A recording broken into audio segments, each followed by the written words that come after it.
Tandaan niyo po, walang miyembro ng pamilya na habang panahon makakasama mo.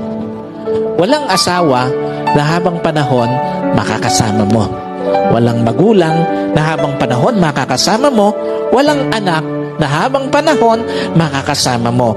And at the same time, wala din namang kapatid na habang panahon makakasama mo. Meron lang itinakdang panahon ang Diyos para makasama sila sa buhay mo. Meron lang itinakdang panahon ng Diyos para ma-enjoy mo yung mga panahon na makakasama sila. Bawat panahong kasama ang pamilya, pahiram ng Diyos. Bawat panahong kasama mo sila o bawat araw na kasama mo sila, kabawasan yon sa panahong makakasama mo sila. At bawat sandali na lilipas, palapit ng palapit yon sa pagtatapos ng pahiram na panahon sa iyo ng Diyos.